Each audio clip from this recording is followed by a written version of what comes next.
Right.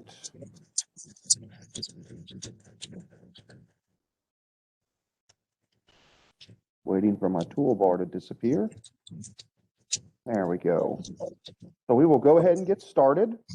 Welcome to Dealing with Debt, part of the Community Financial Empowerment Certification Program. This is a level 2 class. So logistics for today. If you have not already, please sign into the chat. That's our form of a sign-in sheet. So again, your form of a sign-in sheet today is signing into the chat. If you have not already, please mute yourselves. It just makes it easier. We are scheduled to be here from 10 a.m. to noon. It is always my goal to get you out of here before then. And finally, please stop me if at any time something just doesn't make sense or you have a comment, question, or concern. So with that, we will go ahead and get started. So what is debt? What do you all think debt is? Some answers. What do you all think debt is? Money you owe. Okay, money we owe, sure. Anybody else?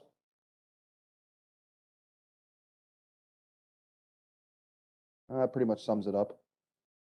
It's money you owe to another person or business. It's a liability and it may obligate your future income. So here's another question. Is debt bad? What do you all think? Is debt bad? Not always. Okay, go. Please continue. Please explain further. Well, I guess sometimes we owe on things that actually have more value than what we owe them. It's just Sure. unrealized. Okay. So we might have more equity than, so I guess in that sense, it's not always bad. Okay. Thank you for sharing. Anybody else? Anybody else? Is debt bad? What do you all think? You got to have an opinion. As long as the debt can be managed, then Okay. It sometimes serves a very useful purpose. Okay. Anybody else?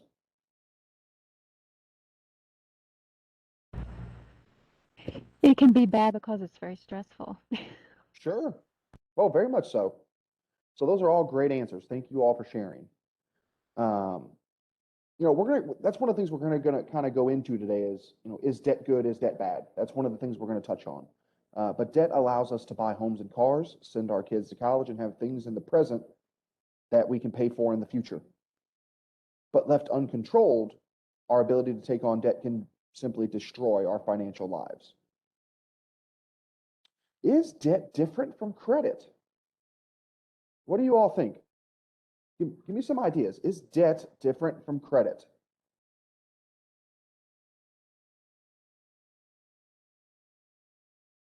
Yes. Okay, how so? Credit is essentially the amount of money you can borrow. Okay. But isn't in the essence of borrowing, we're taking out debt?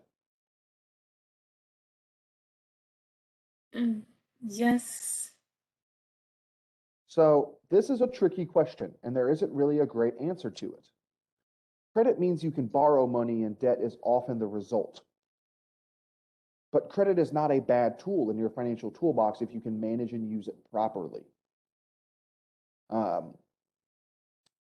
Anyone tell me what the difference is between secured debt and unsecured debt?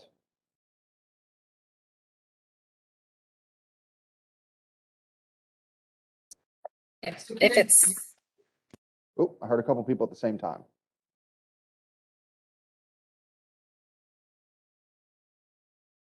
Oh, I heard two people and then everyone disappeared. Okay, with secured debt, you have some kind of collateral. Sure. Where in unsecured debt, you typically don't. Correct. So secured debt, like Becky said, you have collateral pledged up against it. Think of this as your mortgage or car loan. If ultimately you don't pay those off, well, they take it back. Unsecured debt is nothing more than your goodwill and faith to pay back what you owe, and this is credit cards. But my question is, are all credit cards unsecured? No. You all tell me. No. No? You mean they're not? You all are right. There are secured credit cards, which have become a financial product in the last 10 to 20 years. For those who don't know, how it works is the consumer and creditor agree to a credit limit amount, usually between $200 and $2,000. The consumer deposits that amount in a savings account that neither the creditor nor the consumer touch while the card is active. That amount set aside is also the spending limit on the issued credit card. When the card is closed, if there's a balance still to be paid, the consumer has agreed to have the card paid off through that set aside account. If the consumer maxes the card out and never pays it off, the creditor hasn't lost anything. The consumer, though, is returned the full amount set aside when the card is closed and there is no balance. Usually these cards are meant to be around 12 to 18 months long, and they're meant to show that someone with no credit or bad credit can handle a credit card responsibly.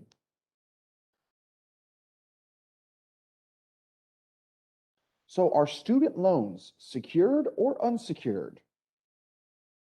What do you all think?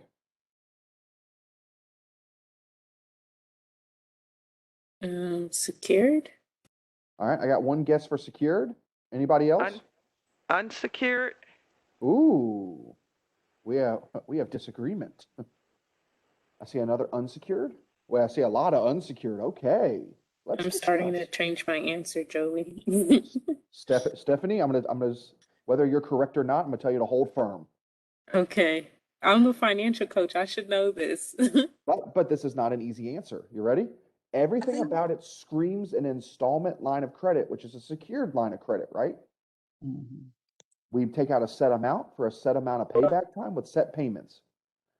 Everything about that is just like a secured loan, like a mortgage or a car loan, right? Correct. But what do we actually pledge against it? If you never pay back your student loans, they don't come take your degree off the wall, and they haven't found a way yet to take the knowledge out of your head. I know they're working on it. I know they have to be. So it's unsecured, right? Like a credit card, since we're not pledging anything against it. That's also wrong.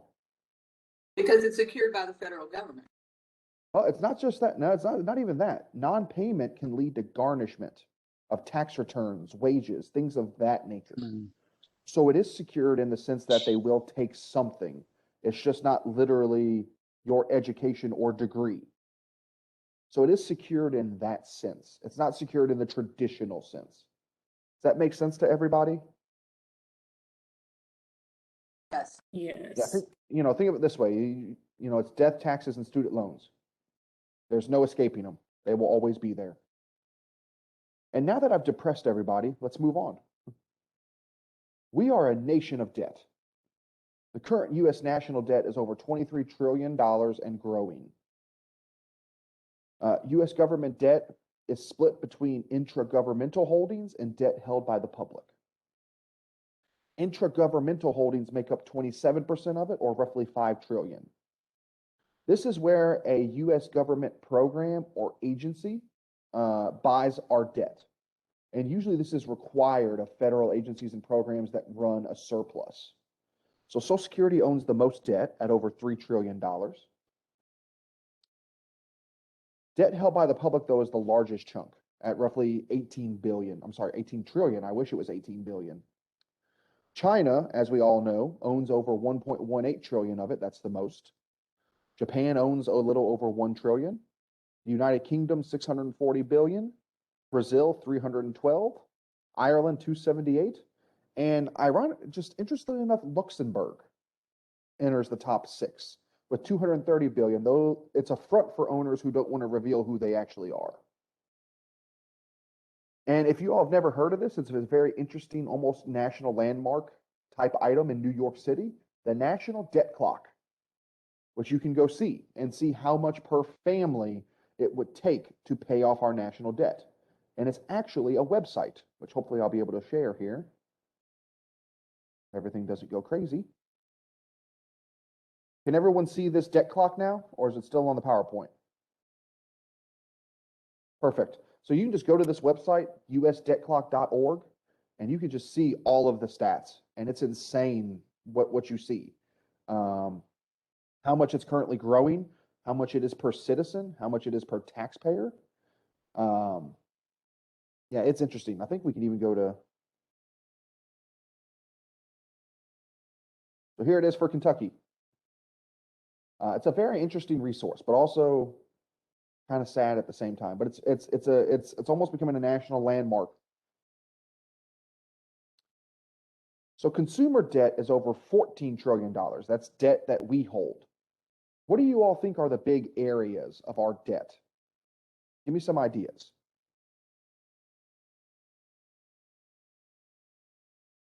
What are the areas we rack up the most debt? Healthcare, Healthcare. Okay, what else? Medical. We got medical. What else? Student loans. Student loans. Sure. Education. Yep. What else? Vehicles. That's a big one. What else? There's one big one we're missing. housing, Housing is huge. Yes. Credit cards. Yes. You all have hit them all on the head. Perfect. You guys are doing great. Before I forget, just another reminder, please drop your name in the chat as a sign in if you haven't. Your names, when I see you under the participants, may not always show up clearly. So let's see how much. Mortgage debt is the most at over $10.4 trillion. Now, this isn't considered too bad of an area because most of the time that's going to be our greatest asset. And it also, it's of the reports I've read, it's a good thing that it's been trending up over the last few years as we continue to rebound and recover from the Great Recession. Auto debt is over 1.6 trillion. Student loan debt is over 1.6 trillion. And credit cards, well, they need to put in more work. That's only $800 billion. They need to work harder. Now, it's hard to get an accurate count on how much medical debt there is, but most of the reports I read say that medical debt is over $45 billion, and that's just what's in collections.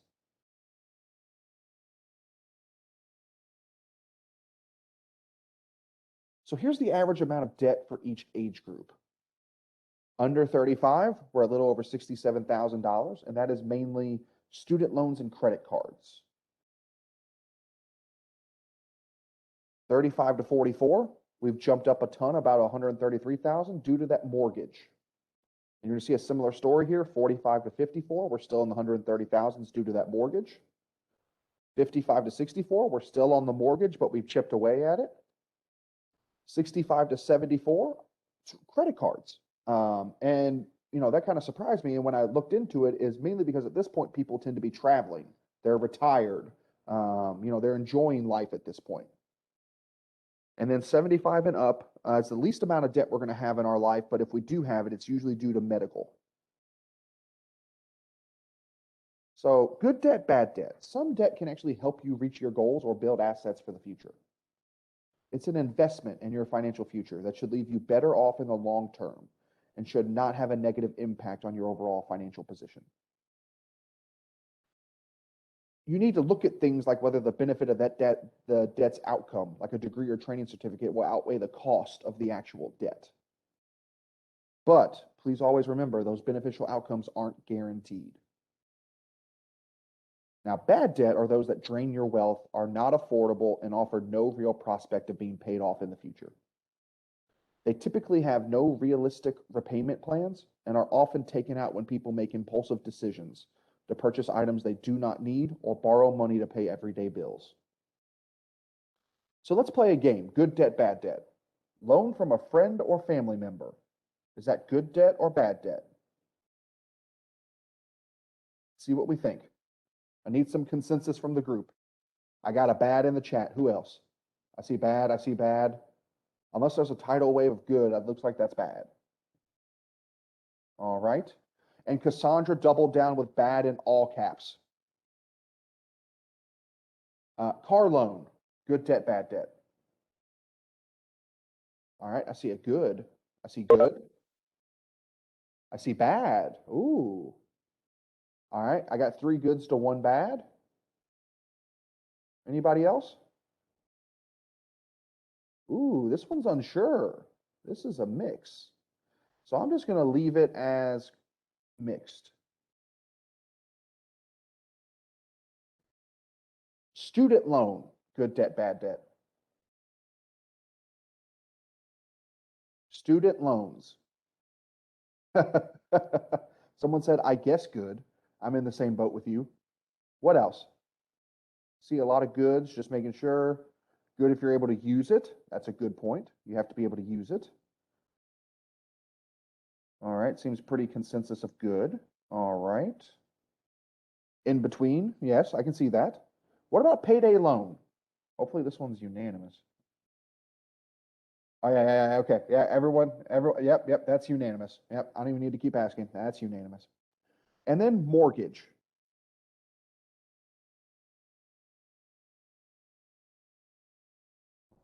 Like, good. That was just as unanimous, just the opposite way. All right, so let's run through these. Let's see what the CFPB, the Consumer Financial Protection Bureau, has to say. Loan from a friend or family member, they actually rate it as bad for a couple of reasons.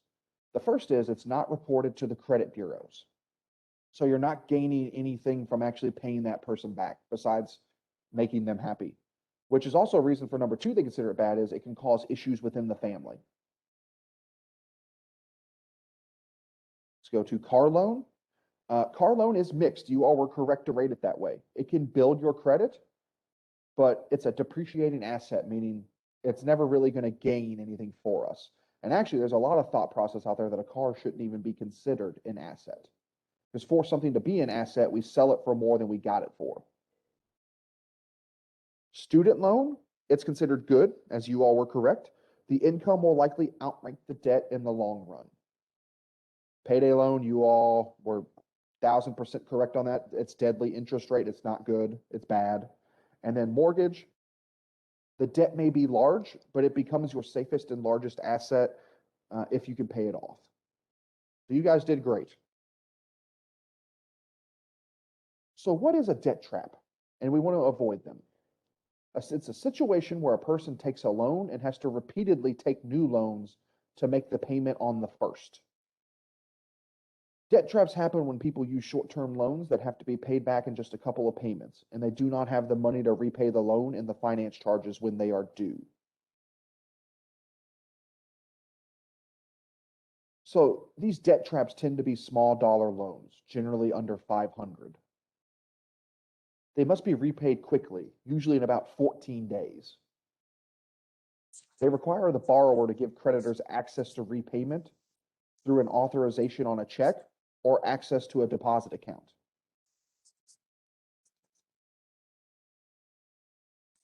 So what are some alternatives then? Using your own emergency savings. That is exactly why emergency savings are there. They're not always there for the big types of emergencies we think of. They're there to keep you out of trouble. Trying to use lower cost short-term loan alternatives from credit unions or banks, those secured credit cards. There are short-term personal loans you can get as well. You can borrow from a friend or family member. It's not going to get reported to the credit bureau, but it's a lot cheaper than dealing with the payday lenders. Using a credit card, while it may increase your monthly payment, it can prove cheaper in the long run. Negotiate for more time to pay if the loan is for a bill that's due.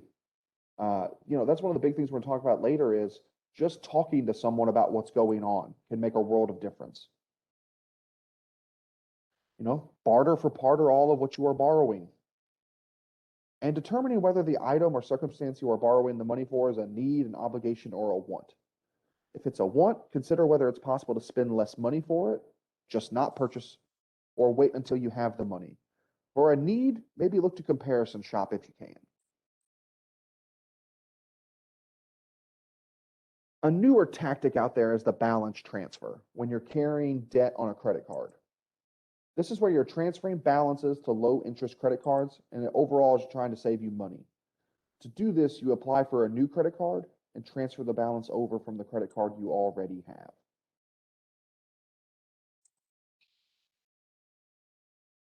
So the advantages are it's usually going to result in a lower interest rate. We've all seen the 0% card. They're trying to lure you over. It gives you flexibility as you can pay extra money to pay off the debt faster or can reduce payments. Well, the disadvantages are you could have expensive balance transfer fees. You're going to pay a percent of that balance you're transferring over as a part of that fee. The great interest rate may only apply to the balance you transferred over.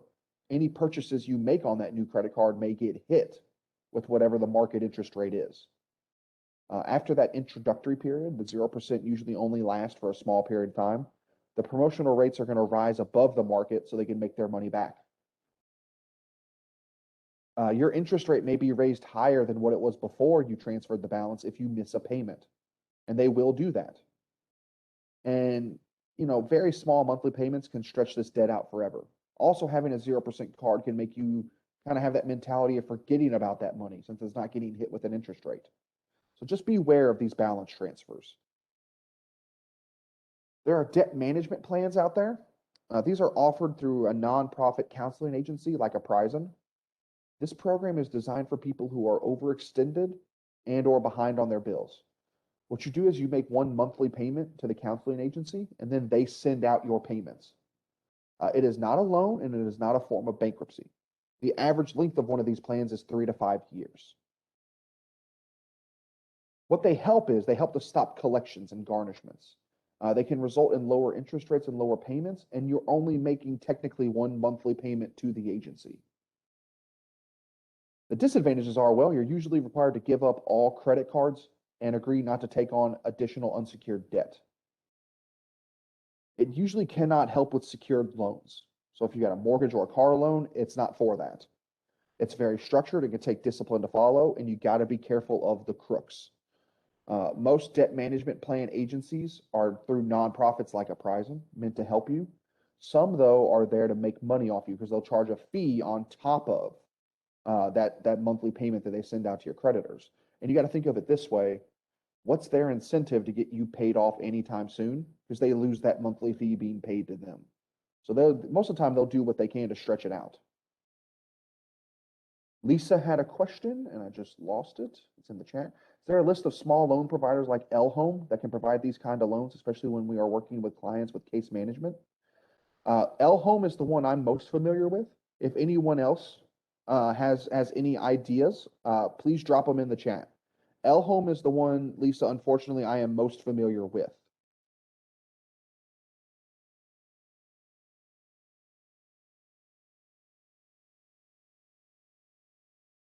So some tips.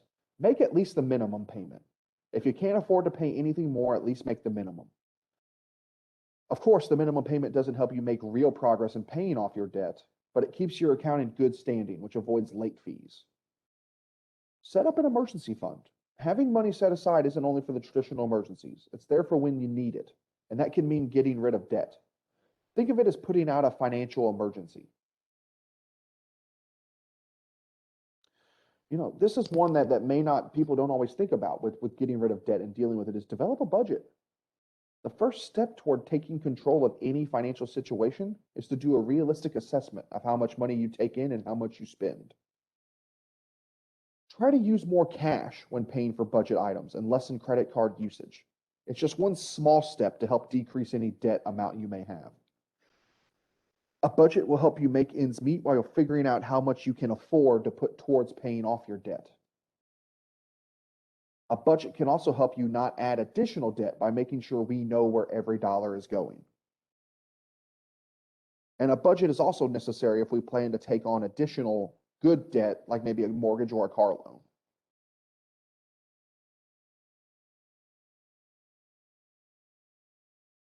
A great tactic I've seen is make a monthly bill payment calendar. It's a great visual aid to make sure we pay everything we need to and we're not unnecessarily falling behind.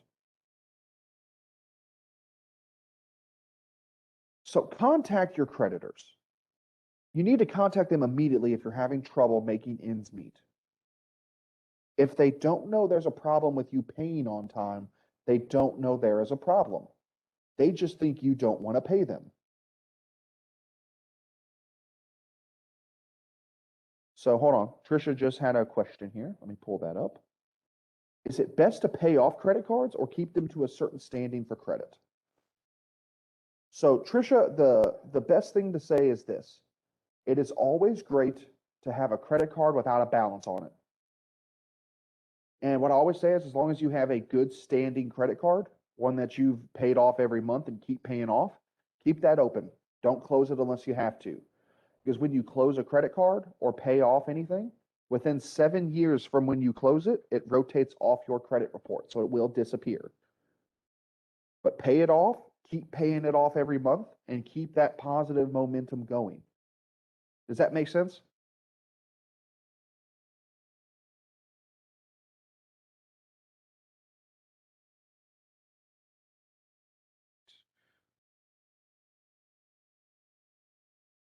So I noticed when I paid off certain credit cards, now when you say paid off your credit cards, did you close them or did you just not have a balance anymore?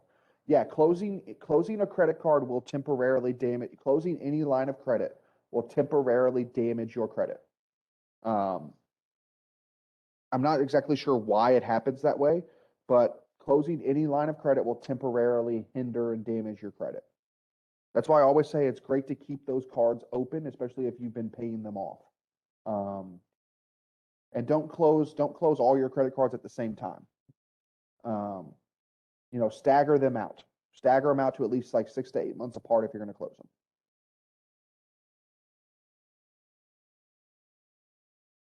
When you're contacting your creditors, tell them why it's difficult for you and try to work out a modified payment plan that may reduce your payments to a more manageable level. Don't wait until your accounts have been turned over to a debt collector to contact them. So at this point, they've given up on you. I like to say at the end of the day, the worst thing they're going to tell you is they're not going to work with you. Another quick question from Jennifer. Does closing your credit cards reduce your eligible credit availability, which is used in calculating the score? That I'm not so sure about. I know that most of the time when you're closing credit, the creditors don't like it because they've kind of seen it as them extending you a gift.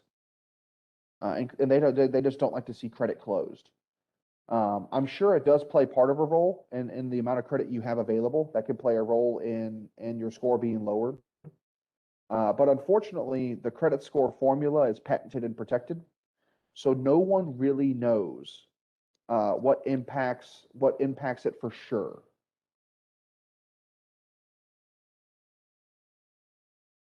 Yes, as Lisa says, part of one's credit score is based on how much credit you have access to versus what you owe. So paying off debt like student loans and credit cards does impact the score temporarily. That is correct.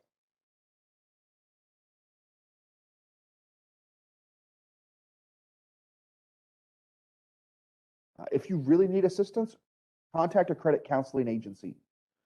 These are reputable people who can give you advice on managing your money and debts, help you develop a budget, offer free educational materials and workshops, and help make a plan to repay your debt.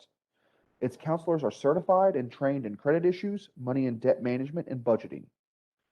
Most reputable credit counseling agencies are nonprofits with low fees and offer services, in person and over the phone. So what happens when we just take on debt that we can't pay back? Oh, I think I heard a question. Mi tarjeta, mira, y tuve que esperar no sé qué tiempo. Oh, okay. When we take on debt, we start missing payments and we become delinquent. Then we become in default, which means we haven't been paying it back. Then it gets charged off, which means it gets sold. Actually, with charged off, it's just where the creditor you went to is saying, we're just writing this off. We can't get this money back. We're done. And at that point, it is sold or assigned to a debt collector who now owns that debt. So know your rights when dealing with debt collectors. The Fair Debt Collection Practices Act protects consumers from harassment from debt collectors. We're going to go into the specific rules in a couple slides, but just in general, it keeps from repeated phone calls intended to annoy, abuse, or harass, obscene or profane language, threats of violence or harm, publishing lists of people who refuse to pay their debts, calling you without telling you who they are, using false, deceptive, or misleading practices. So a debt collector is a person who regularly collects debts which are due to another person. Usually they purchase this debt from the creditors, then try to collect on it. This does not apply to creditors and does not apply to all debts.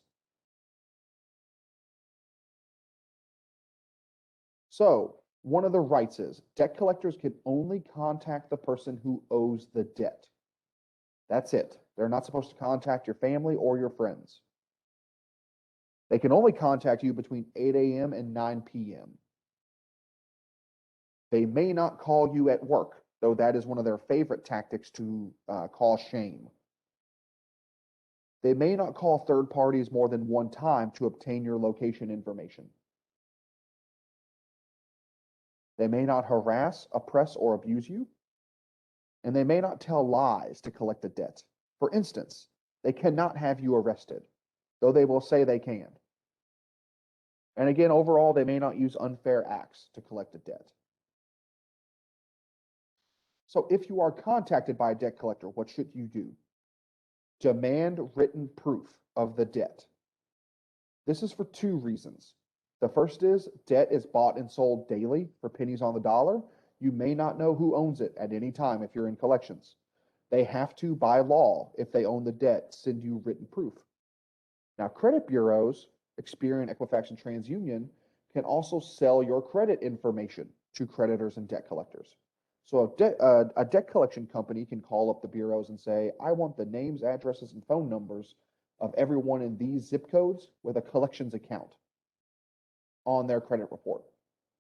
And they can pay for that.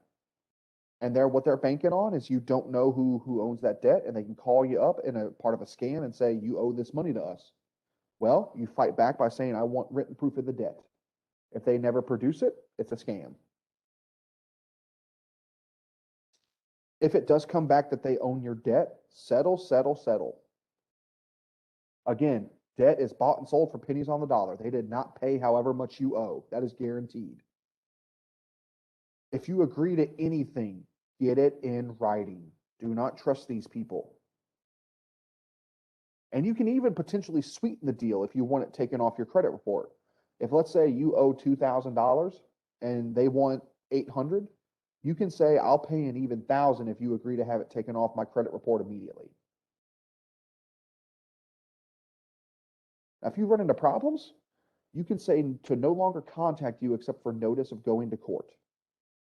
Well, this is not advised so much, well, because it invites the court option. You can get a lawyer involved. But once you do that, the debt collector can only work through that attorney.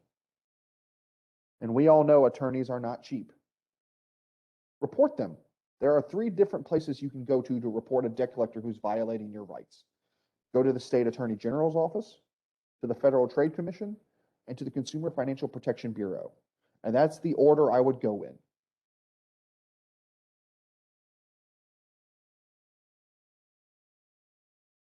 So maybe we've got so much debt we can't figure it out. Bankruptcy might be an option. There's Chapter 7. This is filed by individuals, and it's the most common type filed. This may discharge all debt. You're not likely to be able to discharge student loan debt or any tax debt. This is where you get to keep some property, and this is usually used to stop a wage or bank account garnishment. You can also discharge debt owed to a utility company to prevent termination of water and heat or to restore service. There's also Chapter 13. This is where the debtor sets up a payment plan to pay off their creditors in 3 to 5 years. And this is typically filed to keep the debtor in their home.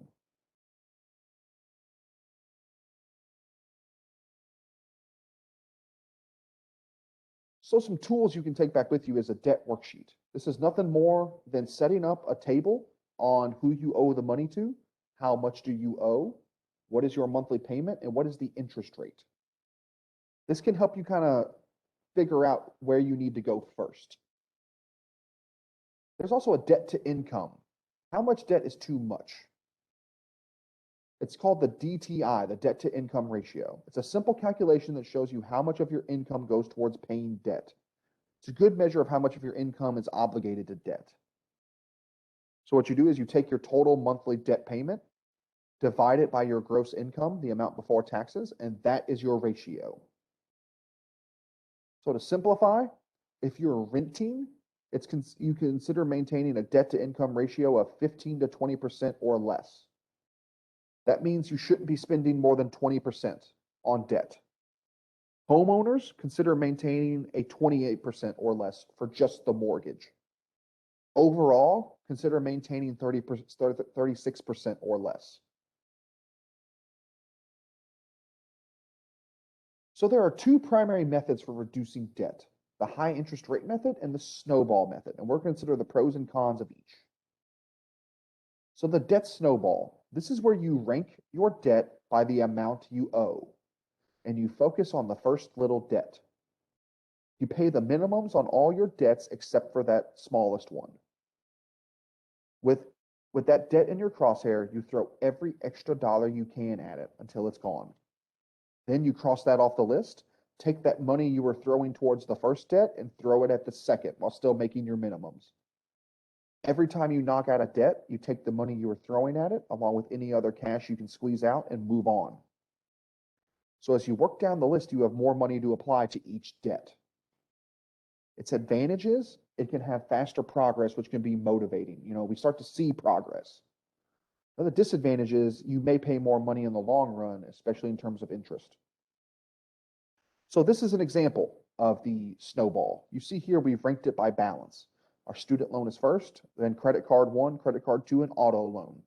So we'd make our minimums each month and attack that student loan first. The high cost method, this is where you list your debts in order from highest cost or interest rate to the lowest. Again, we make each minimum and use any extra money on extra payments on that first listed debt. After the first debt is paid off, again, we take that money set aside and throw it at the next debt. The advantages, it saves money by paying less interest. But the disadvantages, it may feel slower. So as you see here, we take that same list from the snowball, and you see here, this time instead we've ranked it by APR. So instead we'd hit the credit card first, and then credit card 2, then auto, then student. One thing to mention here is your mortgage is outside of these tactics. You should always pay your mortgage every month. That is separate. That is not something you ever throw into these plans. Let's see, we had a question. Angela asked, where do you most often find penalties for early retirement or debt? Angela, unfortunately, that is an area I am not well versed in. Most oftentimes, if you have a penalty for early retirement of debt, is going to be your credit score. That's where often you're going to get hit, as Lisa and them mentioned earlier. You are going to take a credit score hit if you pay off debt earlier than you're supposed to. But again, it's a temporary hit. That's just for any line of credit that's closed.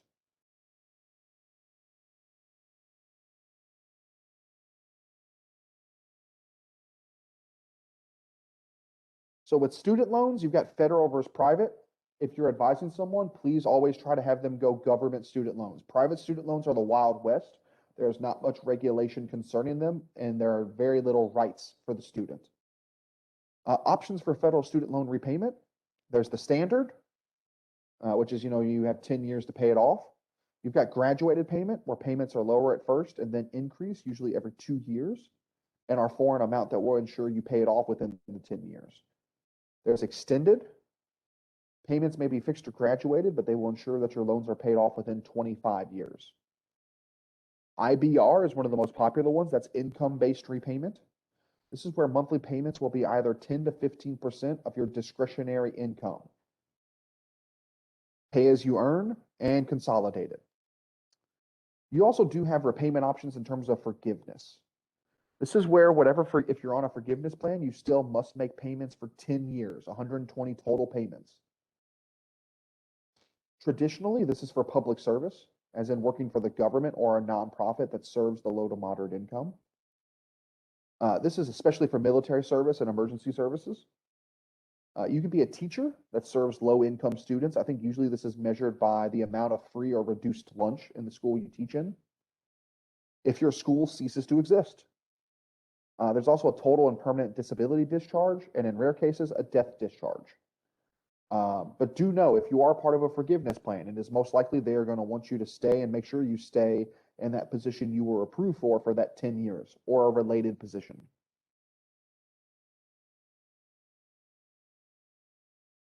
Deferment versus forbearance.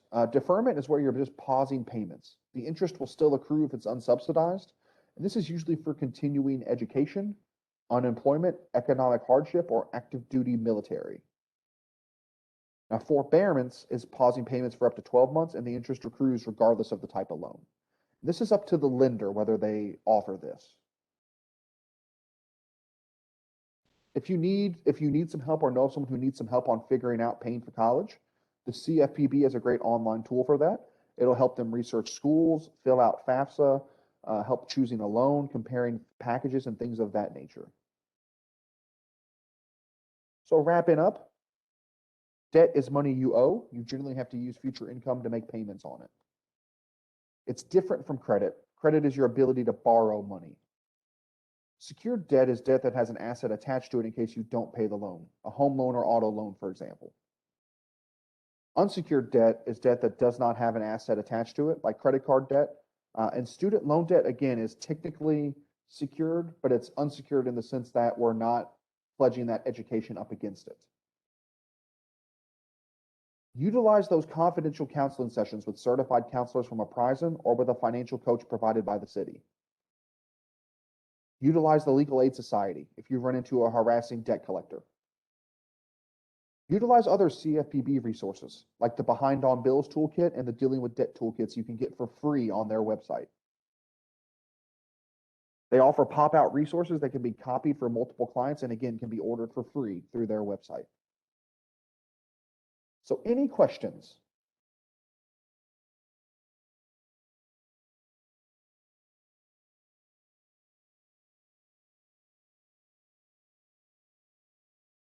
The presentation and post survey will be emailed out later today, so you will get a copy of this. Don't worry about that. The next certification program class we are offering is Reentry and Recovery, and that is on August 12th from 10 a.m. to 12 p.m. And there is my contact information if anyone has any questions, comments, or concerns. Question from Maria. Who holds the patent you mentioned for the credit score formula? That is held by the credit bureaus. Experian, Equifax, and TransUnion. They hold the credit score patent. And reach out if you have any questions, comments, or concerns concerning the certification program or where you may stand. Otherwise, thank you all for showing up today, and we are finished up and you are free to go.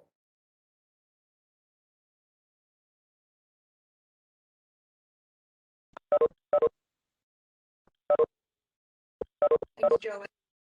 Thank you.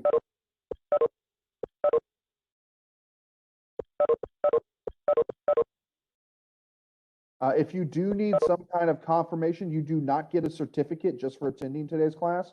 If you do need confirmation that you attended today's class, please reach out to me via my email. I do have a document I can send you.